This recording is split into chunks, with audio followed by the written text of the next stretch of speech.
Everything seemed perfect. A young couple was preparing to build a life together, the kind seen in fairy tales. Their story began in June 2017 after meeting online. The man, Patrick de Lera, was often described as movie star handsome and carried himself with charm and confidence. He had found someone special and was eager to start a future with her. Plans were in motion to move to West Palm Beach, close to his mother, Patricia. One day, he told her, "This one is the one." The engagement ring was on its way. That morning started like any other. Sweet messages were exchanged between the couple. Patrick received a call from his father about a delivery at the gate.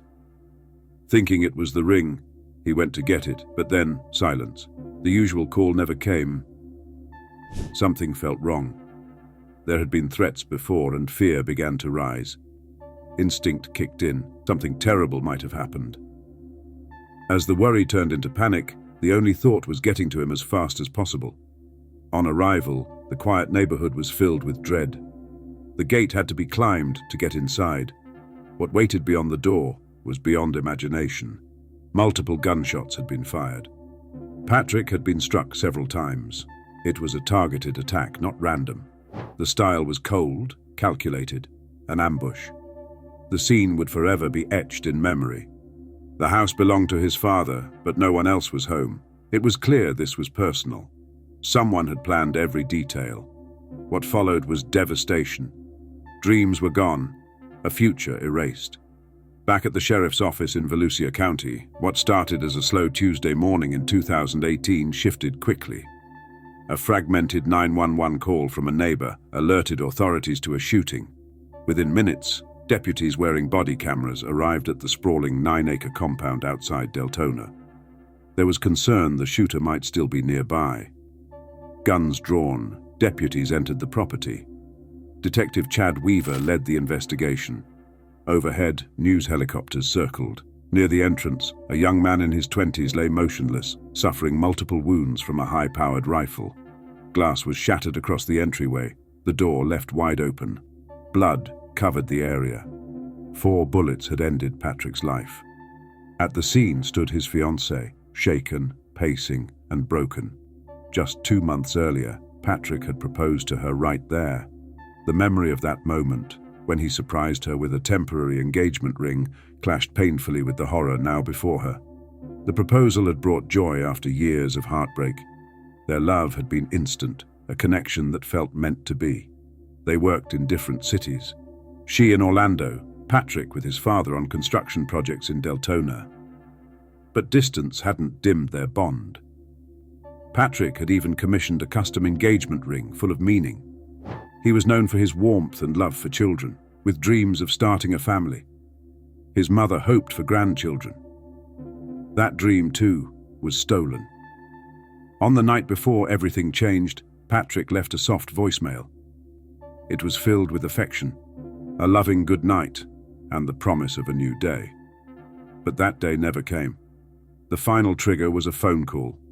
While working 70 miles away, Patrick's father received a message from an unknown number claiming to have a package for his son. That call would set in motion a tragedy that still haunts everyone connected to it. After receiving a call about a delivery, Max tried calling his son Patrick. There was no answer. He sent a message. "Someone's at the gate with a delivery," but Patrick never replied. That was the last time Max ever heard from him. Calls kept going unanswered. The silence felt alarming, especially in light of previous threats the couple had received. Fear set in quickly. Something terrible might have happened. Jessica arrived first. At the front door, she found Patrick lying lifeless in a pool of blood. He had been ambushed and shot at close range. Soon after, Patrick's father Max arrived and helped investigators piece together what had happened. The scene pointed to a planned attack. Someone had been waiting for Patrick. Detectives led by Chad Weaver searched the home. Patrick's computer and the security camera hard drive were missing. Shell casings from a .300 blackout rifle, often used in AR-15s, were found near the body. The evidence suggested a calculated killing. Investigators ruled out a past neighbor dispute and turned their focus to threatening voicemails from Gregory Bender. Jessica's ex-boyfriend of 8 years. Their former relationship had been toxic. Jessica had ended it after learning Bender was secretly married to another woman. Soon after, she met Patrick and started a new relationship. When Bender found out, he began sending threats, claiming he would harm them both. He even left voicemails about hiring a hitman. A restraining order was issued, and Bender was told to surrender his guns. The threats stopped until the day Patrick was killed. That morning, Bender called Jessica's workplace for the first time in 2 months. Jessica agreed to call Bender while detectives listened. He denied involvement, but said things that raised suspicion. He was arrested for violating the restraining order, but detectives still needed stronger evidence. Then came a key tip. Bender's ex-wife, Dira Sanchez, revealed she had found a notebook months earlier with a detailed murder plan. She had dismissed it at the time until she saw news of Patrick's death. The notes matched the crime scene, giving detectives the breakthrough they needed. That revelation gave investigators the legal grounds to search Bender's home. On February 28, 2018, they entered the house in Windermere. At first, there were doubts, but then something crucial was found: crumpled notes in a trash can. Detective Weaver was in disbelief. What appeared to be a fantasy on paper now looked like a real-life blueprint for murder. The case had taken a dark and chilling turn. The truth was beginning to surface, one note at a time. As investigators continued their search of Gregory Bender's home, a breakthrough emerged. A discarded notebook filled with a hand-drawn plan to commit murder. Detective Weaver wisely let forensic experts handle the document. Once examined, the contents were as chilling as described. Clear directions, a sketch of the property, and Patrick Delira's exact address. In Bender's home, investigators also discovered 300 blackout ammunition, the same rare caliber used in Patrick's murder. Only 2 shell casings had been found at the scene. A third casing, identical to the others, turned up in Bender's desk drawer. Though the weapon was never recovered, Jessica remembered seeing a rifle like an AR-15 during her time with Bender. Prosecutors believed the gun was likely destroyed or hidden. With mounting evidence, the theory became clear. Gregory Bender, posing as a delivery caller, lured Patrick to the front door, then waited in the bushes and executed him with precision. Within 48 hours, authorities issued a warrant for Bender's arrest. He was easily located in his front yard, having recently bonded out after violating a restraining order. To Patrick's mother, justice had just begun.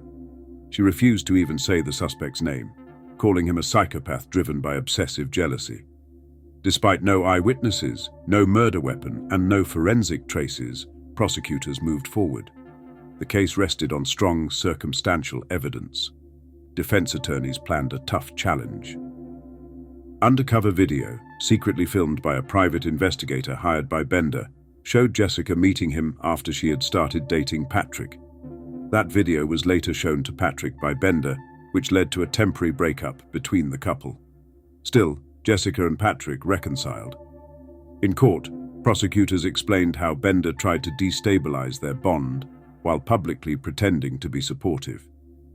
The defense attempted other tactics, including unfounded accusations involving Patrick's father, Max.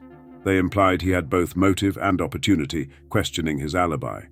Max took the stand, frustrated by what he saw as a smear attempt, and forcefully denied any involvement. When Bender's ex-wife, Dira Sanchez, testified, she described discovering the murder plan before the crime. Bender had dismissed it as a fantasy, but after Patrick's death, she realized it had been real. Her testimony included audio of her telling detectives exactly what she found: a plan to kill the guy, meaning Patrick. Patrick's family finally had justice, though heartbreak remained. His mother called Bender evil, while Jessica declared, "You will not win. You have only lost." Max, Patrick's father, gave a powerful speech and mourned the son he lost to obsession and violence. Though the restraining order failed to protect Patrick, his loved ones now live free from the fear Bender once cast. On what would have been Patrick's 29th birthday, they gathered at his grave with cake and champagne, and left a message he never got to hear. We finally did it. We got the guilty verdict. We did it? We got the guilty verdict. We love you. We always will. Justice was served, but the scars remain. Love you. We always will. Justice was served, but the scars remain. Patrick's life was stolen, yet his memory lives on. In love, in loss, and in the fight for truth.